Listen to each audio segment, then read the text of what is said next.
Well, it's the next morning after baling this, and I'm off to go mow more hay. But here's a lesson to myself. It's wet, it's 8 a.m., and I fired up the baler real quick just to trip the knotter and get those grease zerks in line. And then I saw a little bit of smoke coming from the back. This thrower belt walked itself all the way off to the side. Last time that happened, one of these bearings was going bad.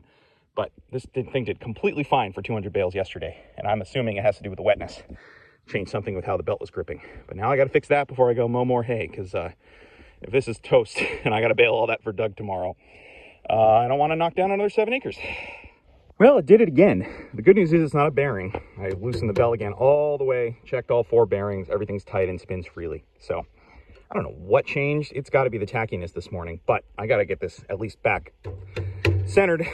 I'll try it again when everything's drier. All right, that's within tolerance. The top walks itself a little too, but I've kind of gotten in a habit of keeping these belts a little looser after a few years ago when I replaced one and over-tightened it like crazy and killed a bearing. I unfortunately don't have a manual for the New Holland 70 thrower. I should probably get one. But that's good enough to go mow hay.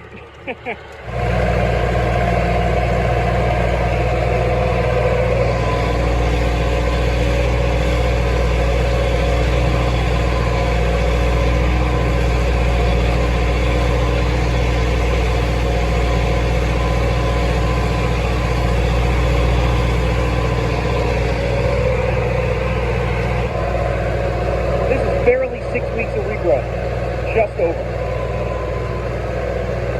And without dry it's been, I am without words on this. Feeling back, but I think this is another one that I fertilized it right before about an inch of rain. And that's all I can figure.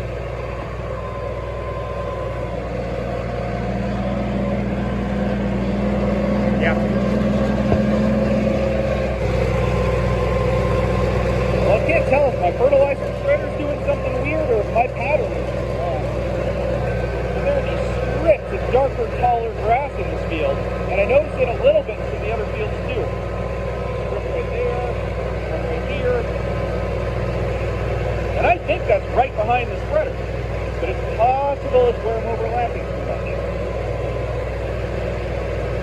But I've never noticed an issue with overlap before, with my spreader being a spinner type. As far as I know, it's at 100% directly behind me and peters out to 0% as far as it's throw, and that's why I overlap my half pass. It's telling me it's throwing out way too much directly behind it. It's weird. Or maybe it's throwing more heavily to one side than the other. Huh. I don't know.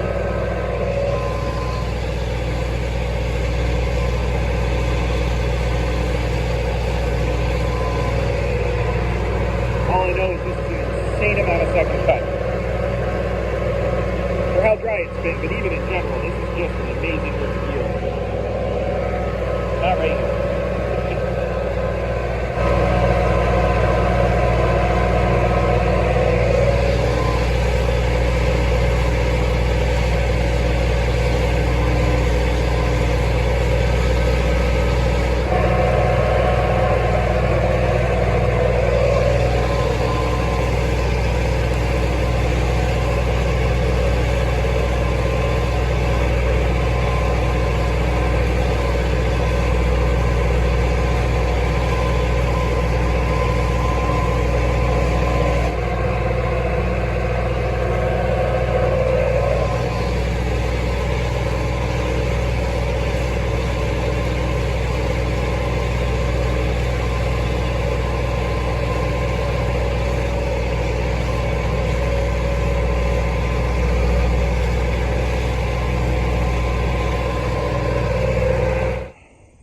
Well, that's that. That's almost 7 acres on the ground. At 40 bales an acre, that'll be pushing almost 300. There might be 300 to 350 here, honestly. Well, it's supposed to be a good forecast through Thursday. Today's sort of a gloomier, cloudier day, and they're talking about nice full sun the next few days. But I'm also trying to get 2 smaller, or this field just across the tree line here, and then another one that Doug, my hay mentor, mowed, and he's working, and I'm planning on baling those tomorrow. And we're splitting the hay.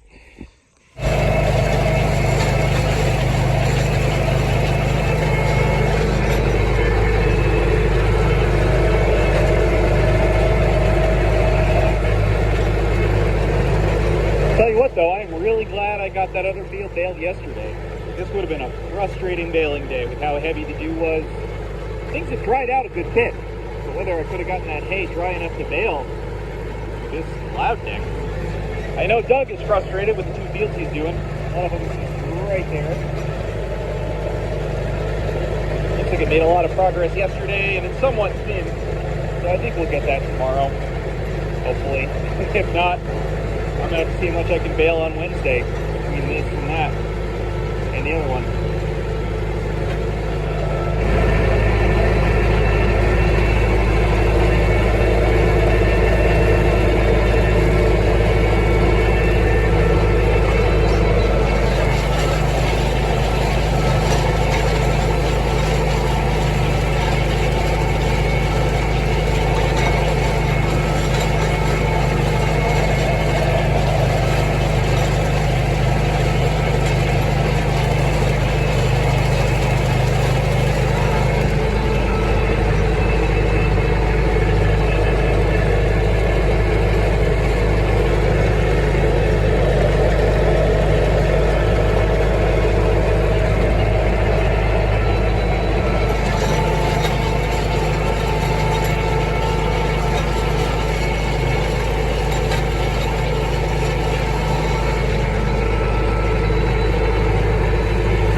Someday we'll make that entrance work for a tractor to fit. It wouldn't take too much. Maybe it already does.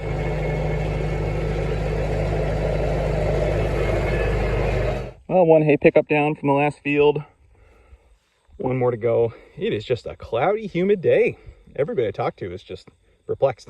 This is supposed to be just a perfect sunny stretch, but they did kind of tip to saying mostly cloudy in the last 24 hours. The next few days are still looking good. I was kind of debating, do I work this again? It's 2:30.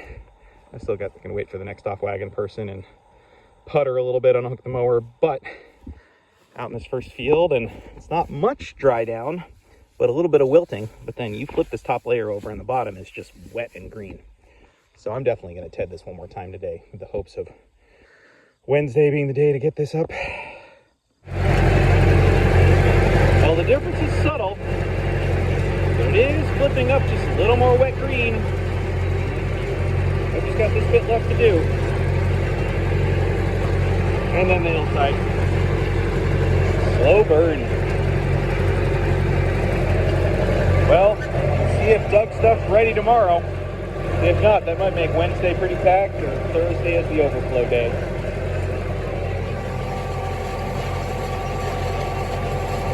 I was just checking in on Doug's first batch. I just saw him. He said it almost could have been ready to go today.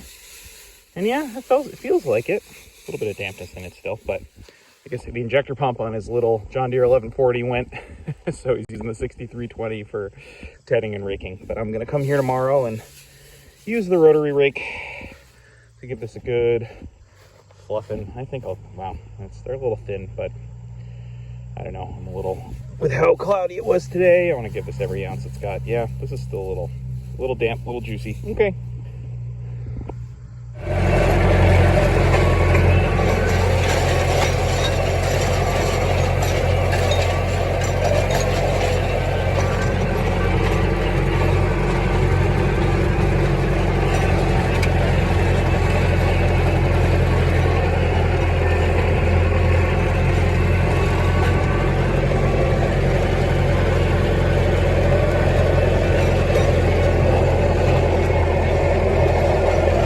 Just getting his tedder out of the way. He said it's so thin over there, he's just going to rake it.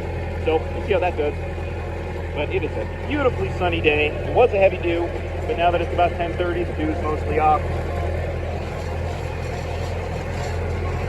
It's nice to be up a gear on tedding this.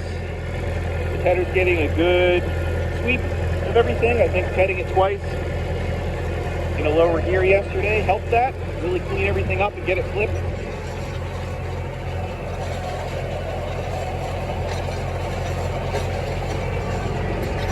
I think if I wasn't trying to get Doug's stuff baled today, I would have waited a little longer to TED this, since I TEDed it kind of late yesterday.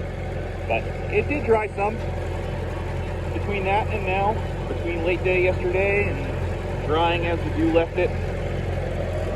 So we'll see. But today is supposed to just be like this, as is tomorrow, as is hopefully Thursday. With any luck, I'll get all this up tomorrow. But knowing I've got Thursday as a backup is peace of mind.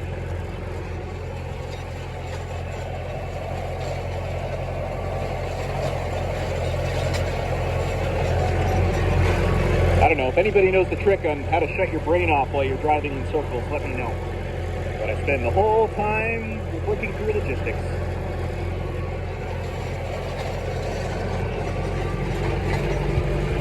I am doing the downslope first because that got earlier sun and has earlier shade.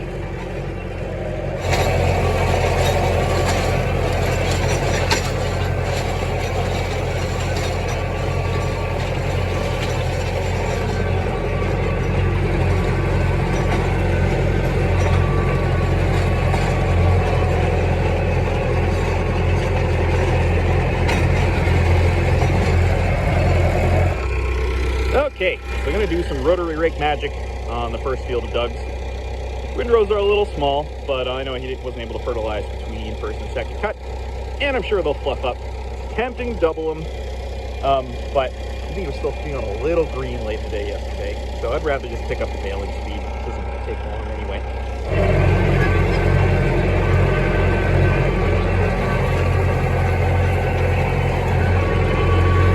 Now, I will just say, for a little bit of background, Doug is the hay farmer I grew up working for. He used to do the field right next to where I grew up, where my hay obsession started. I followed him around town until I was about 11. Then he hired me over the summers, and I worked for him all the way into college. He did a lot of other stuff too. He had some beefers. He never quite did as much hay as I manage to do now, but I'm also a nutcase. So he, he's in his 80s. Keeps haying. He's been hiring someone to do round bales for him, to make his first cut into rounds. And, it's always a question of how many more years he'll keep up at it. I think he's only doing about 10 acres right now, like 4 different fields. And he's mentioned, I think, 3 times this year about asking if I'd want to take this field over when he's done. So I don't know when he's thinking about that. I always say to him, I want him to keep going as long as he wants to and is able. But, this field is smack dab in the middle of everything. Natural Roots is just that way by a couple miles. The field above the cemetery that I do is just up through the trees there. So, we'll see. But, it's fun for me to be collaborating with him on this. But I used to do this field with him way back when, with his stuff.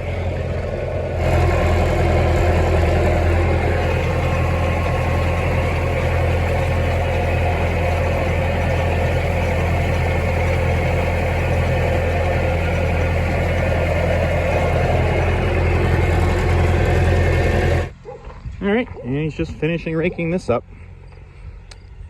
See how it's seeming. Always makes me a little nervous to rake something without having tedded it first, especially when the dew is heavy.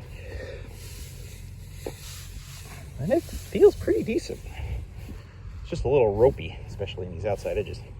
Maybe I'm literally here with the rotary rake. Maybe he'd want me to fluff up the outside.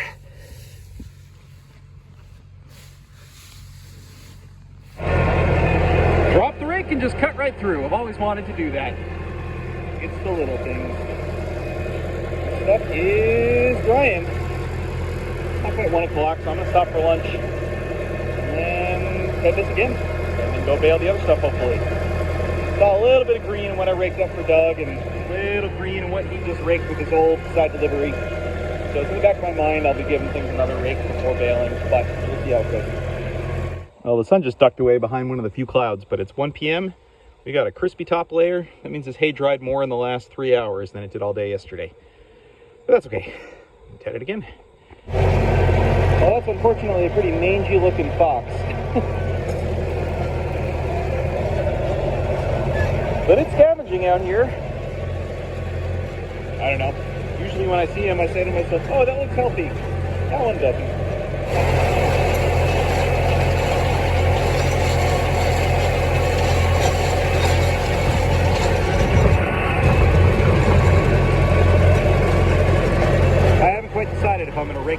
day or not.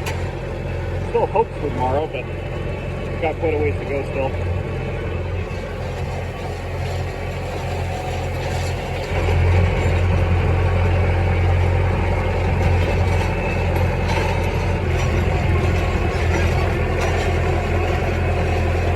Well, Doug and I just checked the other two fields and seeing enough sort of damp green stuff on the underside. And it's such a nice day right now. There's really no excuse not to get that hay perfect. So using this fancy little cut through to just hop on the rake, go flop those over. Take probably less than half an hour.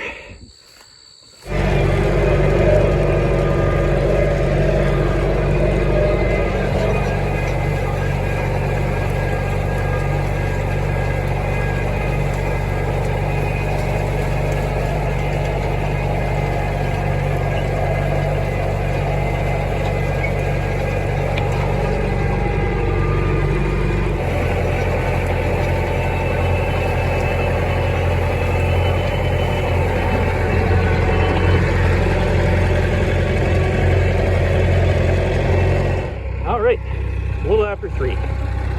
Time out to do this. Gosh, it's nice out. I'm happy.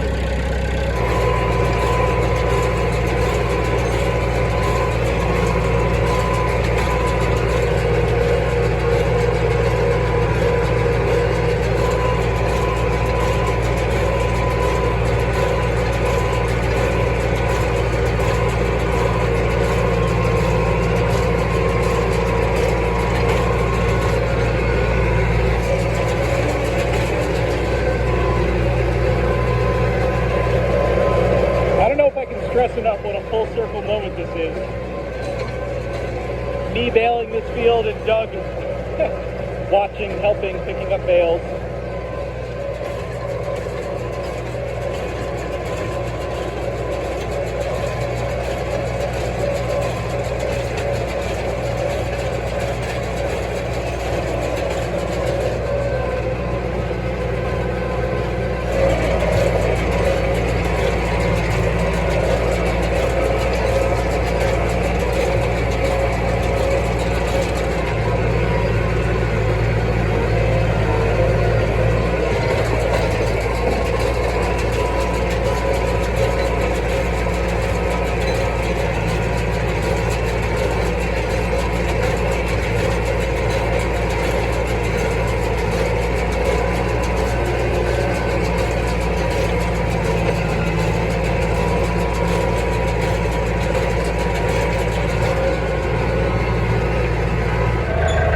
Got 68 off of here, which, given the year, dryness, no fertilizer for second cut, it's not bad. He's going to bring that over to the other field. I'll just keep putting them on the same wagon.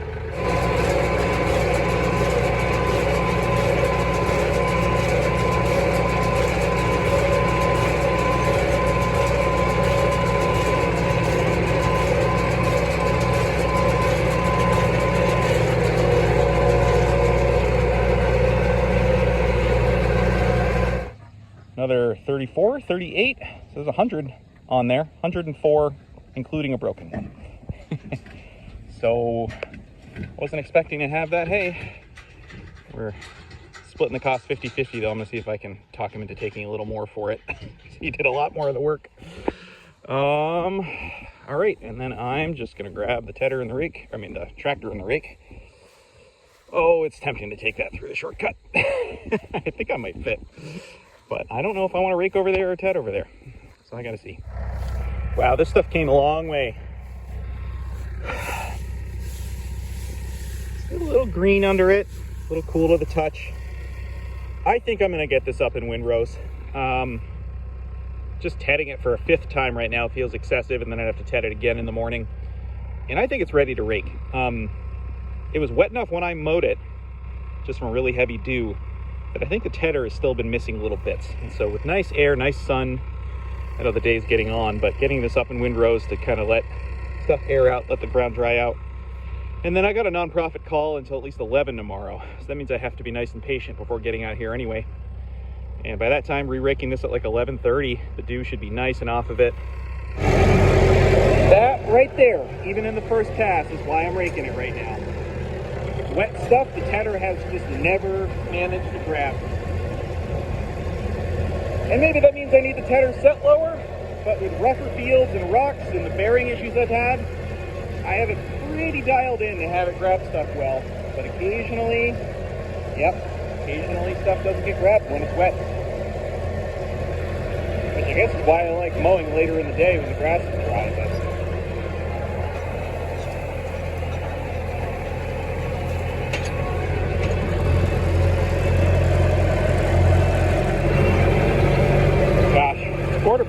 .5 on September 2nd. And how much of this field's still in the sun is amazing. So I'm going to be racing the shade, raking this lower bit. But the air still feels great. The humidity's super low. And then this will get early sun down here tomorrow to dry out whatever I flip up. And unfortunately, I kept smelling a skunk in this corner of the field up here, and I thought maybe Doug had hit one, and I just discovered it with the rake. I have not looked too closely. I don't know if it was my outside pass with the tractor tire, or if it was the back swath with the mower. But, yeah.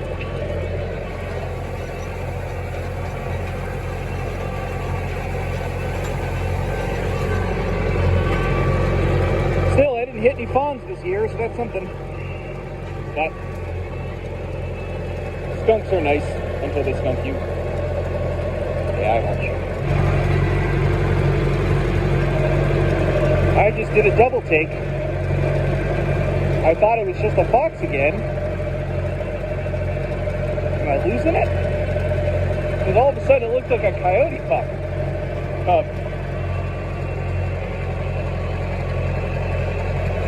Wow, that's not a fox.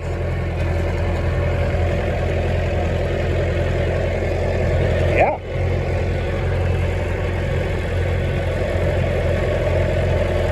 Okay. Nope. Meals for everybody.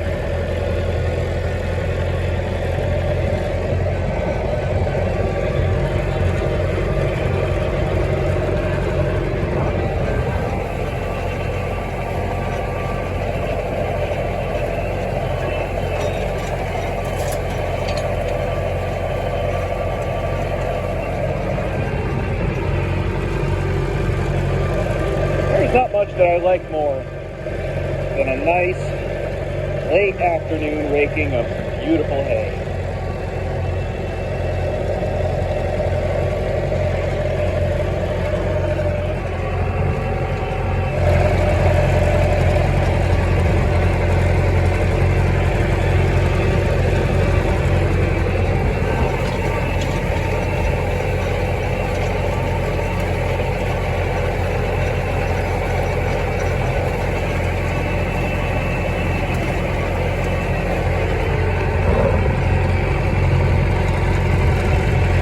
Right, the end of the day report for day 2 is that some of this feels baleable right now. Any of these micro stems feel dry, fully desiccated. This is the best sunny spot of the field though, so bet down there needs a little more time, some of that shade line in the small field, but I think we'll get it there tomorrow. So, time to go home. Actually, I'm gonna move a wagon, then time to go home. Okay, well, it's almost 11:30, and so having that staff call that I knew was going to delay me to get out here, I think was a good thing, because the dew is so thoroughly off. Top is nice and crispy, the bottom is damp. So whether I'll get caught in that loop of needing to rake this twice to get every last bit of moisture out, I don't know. But the sun and the breeze is great. Definitely some looming clouds, but they're still saying mostly sunny today. So should hopefully be a relaxed day. Just going to flop everything over, give it a couple hours, and see if it needs another raking. Well, I am seeing a lot of rehydrated green coming up from the underside. So I'm hopeful, like I said, that letting this sit for a couple hours is going to be plenty. But I do know in the back of my head that a lot of times September starts to mean 2 re-rakings before baling, or the TED out trick. For me anyway, and my perfectionist tendencies, and again, the fact that I'm selling most of this straight off the wagon to people, I just want it to be perfect. If I've got perfect weather, there's really no excuse in my eyes not to have the hay be perfect. So, a little bit of a toss-up about this idea of if I'd done the tedder tees out, could be hitting two rows at once. But the ground is dry enough and the top is so dry that I really want to get this rows flipped over rather than just tees apart. So I know it takes about an hour, a little more than an hour to re-rake everything here. That's okay.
All right, almost an hour on the dot, like an hour and 5 minutes. So I don't want to sway my opinion just yet. It's 12:30-ish now. So I'm going to go fetch the baler. I'm even going to spend a little bit of time messing around with the thrower belts because they got off center again. Probably back to, I need to set it back to where it was before. But I had to fix that issue with them getting way off track again, I think because of the dew. So yeah, I don't want to check this just yet. But if I do need to re-rake it again, I want to do that not too long after 1 o'clock, just so I can hopefully get baling by 2. Okay, well that's sorted. We're approaching 1:30 here. Thick clouds, but they're saying a south wind, and that's north, so hopefully most of that's going to stay to our west. But I'm checking windrows here. The tops feel nice and crispy and clovery. Even though I flipped them, the bottoms still are a little damper, a little greener. So I'm back to that kind of hindsight of, should I not have raked last night and just tedded this morning? Or tedded these out this morning? It's so weird. I never used to have that problem, but I also, maybe I was way more cavalier before I had the moisture meter. Or before I was doing this much and trying to satisfy this many customers. Anyway, so I'm gonna have a little bit of lunch, but I'm feeling like raking it again is just worth the assurance. The day should be nice and long. Re-raking this for an hour and then baling 2:30 or 3-ish should still allow me plenty of time. Better than putting together some duds. Now just tightening up some stuff on wagons. I know some of you like my gabbing, some of you get tired of it. I get tired of it, but just sort of doing the analysis here. If there's close to 300 bales here, even at the off wagon price of $7 a bale, that's almost $2,000 worth of hay. And an extra hour on that tractor running that rake, my time, tiny bit of fuel, I bet it'd be a gallon of diesel if that, just to get this perfect, is worth it every time. And you know, I do like raking. This kind of bums me out a little bit to think about not raking in the evening really being the answer to this later second cut somehow, which I keep finding with the new tedder, new rake combo. So I guess in the next few fields, if I can get away with not raking it the day before, I guess I won't.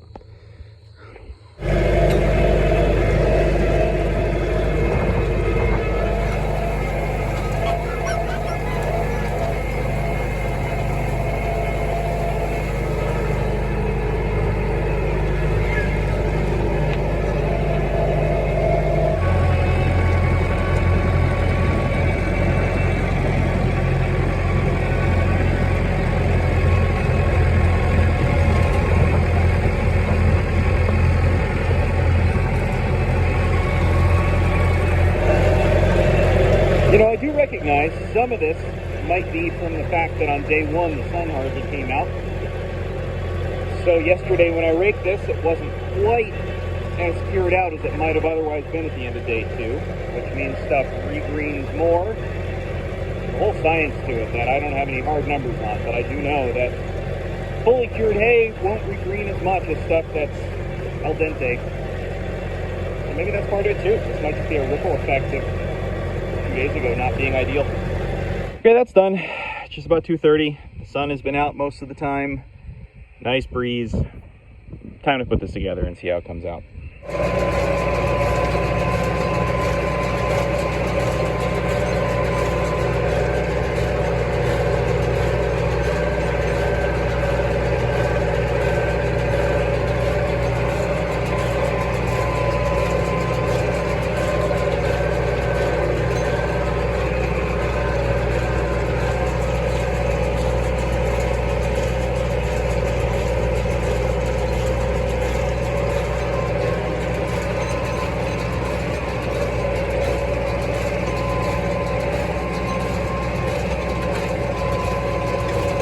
All right, here is 60 off this 1.4 acres.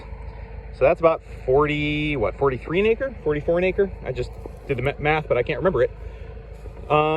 So if that's the case, off of those 5 acres, hopefully there's 200 bales. Yeah, which puts us on track for 250 to maybe 300 for the day. Oh, this stuff feels great. I did see some blips upwards of 15%, not very many of them. Most was in the 10 to 13 pocket, a little bit of 14. But I know that by raking it that second time, I shed off a couple percent moisture. So I'll keep justifying it. I feel good about it.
First wagon has 103, so that was 40 more from a few times around the top.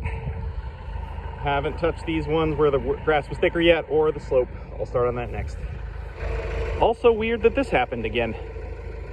All right, need to put another pin through that.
Okay, another 91 on here.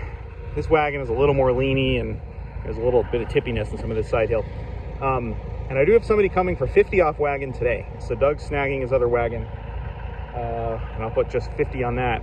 And then the remainder on my other wagon. That gives me some freedom to, decide how I want to move things around. I think there's going to be, well, we're at 200 now-ish. So hopefully 250 total. All right, well, Doug's gonna bring that wagon to his barn for me. And maybe I'm only gonna need that, and it was silly for him to bring it over. I'm not sure, but I think I have my math figured out.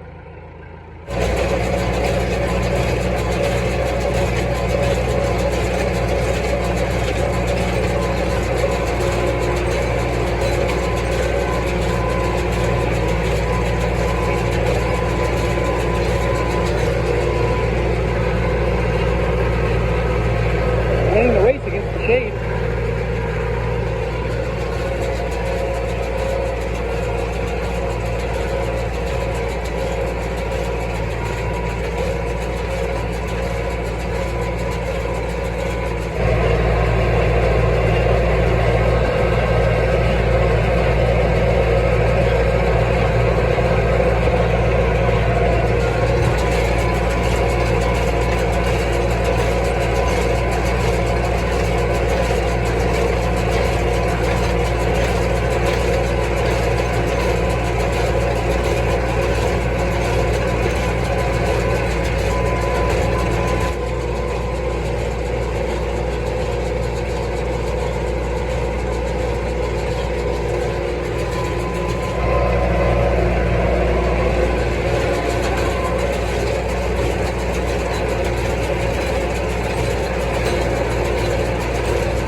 Well, that's 47. So that makes 181 off this 5-acre field and 241 for the day. Yeah, the hillside was thinner, and I guess I kind of did these two fields over the course of a week and a half, our first cut, because of the weird weather where I had to keep sneaking in little batches. So up top here was about 6 weeks of regrowth. On that side hill was closer to 5, and I think it saw a little less fertilizer the way things worked out. So it's always easy to get overly optimistic with where the grass looks thick and ignore where it looks thinner. But 240 bales for the day, it's not bad. It's not bad at all. Given the year, I think it's kind of miraculous. Well, it's another beautiful day with no hay down. Got a couple hundred bales to leave off wagon. I don't normally show this part because I'm in too much of a frenzy, but Doug was nice enough to let me park a couple wagons in his barn. So I'm gonna get one of these back out to the field where a couple people are gonna meet me. And then somebody else again later. And then another 40 from the other wagon in the barn.